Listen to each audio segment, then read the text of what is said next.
మూడో సంతానానికి 30,000, నాలుగో సంతానానికి 40,000 ఇస్తామని చంద్రబాబు ప్రకటించారు కదా. జనాభాని పెంచాలి అంటూ చంద్రబాబు సంకేతాలు ఇవ్వడం అనేది ఎంతవరకు కరెక్ట్ అంటారు? పుట్టిన సంతానాన్ని అసలు ఎవరు పెంచుతారు? అసలు జనాభా పెంచడం అనేది సరైన నిర్ణయం అంటారా? ఇప్పుడు మూడో బిడ్డకు 30,000 ఇవ్వండి, నాలుగో బిడ్డకు 40,000 ఇవ్వండి, ఐదో బిడ్డకు 50,000 ఇవ్వండి, ఆరో బిడ్డకు 60,000 ఇవ్వండి, ఏడో బిడ్డకు 70,000 ఇవ్వండి, ఎనిమిదో బిడ్డకు 80,000 ఇవ్వండి, తొమ్మిదో బిడ్డకు 90,000 ఇవ్వండి, పదో బిడ్డకు 1,00,000 ఇవ్వండి. ఇలా గాంధారీ సంతానం కనుక కంటే 10 లక్షలు ఇవ్వండి, సరిపోతుంది కదా. ఇలా కనుక్కుంటూ పోతారా?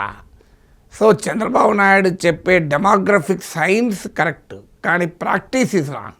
సైన్స్ ఎందుకు కరెక్ట్ అంటున్నానంటే, నిజమే భారతదేశంలో ఒక రకంగా ఉంది జనాభా ధోరణులు, ముఖ్యంగా నార్త్ ఇండియాలో ఒక రకంగా ఉంది, ఆంధ్రప్రదేశ్లో ఇంకో రకంగా ఉంది.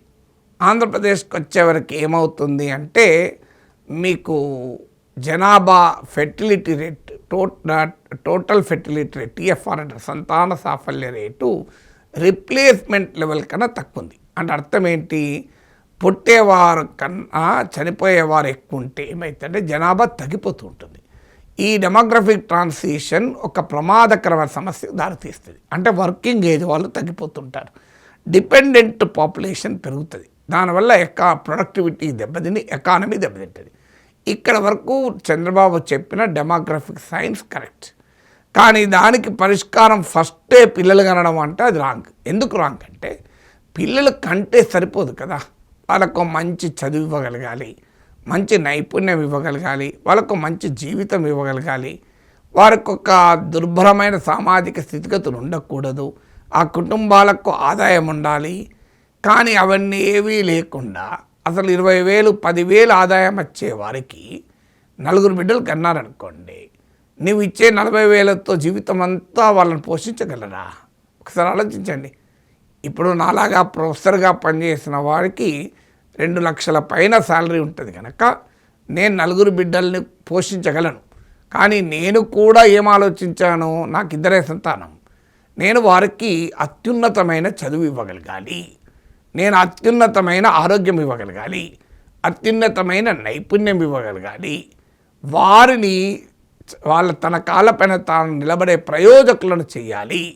అందువల్ల 4 పైన వెచ్చించగలిగే వనరులు లేవు గనక 2 సరిపోతుంది, 2కైతే నేను బాధ్యతాయుతమైన తండ్రిగా ఉండగలను అనుకొని 2 సంతానానికి క్లోజ్ చేశాను.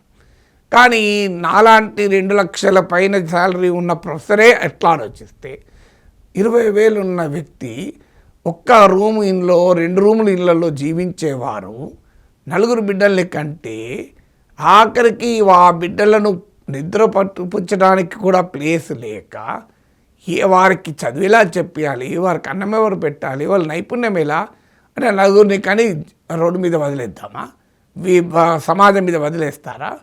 ఇది ఎక్కడ సిద్ధాంతం అండి? సో అందువల్ల మొదలు సాధించాల్సింది ఏంటి? ప్రియారిటీ జనాభా పెంచడం కాదు, ప్రియారిటీ పేదరికం లేకుండా చేయడం, ప్రియారిటీ పుట్టుకతో సంబంధం లేకుండా ఏ వర్గంలో పుట్టినా, ఏ కులంలో పుట్టినా అత్యంత నాణ్యతా ప్రమాణాలు కలిగిన చదువు ఇవ్వగలడం, అత్యంత నాణ్యతా ప్రమాణాలైన ఆరోగ్యం ఇవ్వగలడం, వారికి అద్భుతమైన నైపుణ్యం ఇవ్వగలడం, వారికి అద్భుతమైన జీవన ప్రమాణాలు ఇవ్వగలడం, అవన్నీ ఇచ్చాక నీవు అప్పుడు జనాభా పెంచండి అంటే అర్థం ఉంది. ఇప్పుడు ఉదాహరణకు 4 పిల్లలు ఉంటారు, or IIT, or IAM, or IAS, ఒకరు ఒక ఎంటర్ప్రీనియర్, ప్రాబ్లమే లేదు 4 ఉన్నా. కానీ ఒక్కరే ఉన్నారు, కానీ ఆ ఒక్కరు 10th class fail, intermediate fail, degree fail అనుకోండి. ఇప్పుడు జనాభా ఎక్కువ ఉన్నవాడు ఆనందంగా ఉన్నాడు, జనాభా తక్కువ ఉన్నవాడు బాధగా ఉన్నాడు అని కంక్లూజన్ రాగలమా? ఇది రివర్స్ కూడా కావచ్చు కదా. ఇప్పుడు 4 పిల్లలు ఉండి 4లో 10th fail, intermediate fail, degree fail, degree pass but no job, ఈ పరిస్థితి ఒకసారి ఊహించండి ఎట్లుంటుందో. అందువల్ల ఏది ముందు ఏది వెనక అని ఆలోచన లేకుండా పిల్లలు కానండి 30,000 ఇస్తా, 40,000 ఇస్తా అంటే పిల్లలను చంద్రబాబు నాయుడు నమ్మి వాళ్ళకంటే చంద్రబాబు నాయుడు జీవితకాలం పోషిస్తాడా వాళ్ళను? అలా బిడ్డల భవిష్యత్తు సంగతి ఏంటి అనేది ప్రశ్నార్థకం కదా.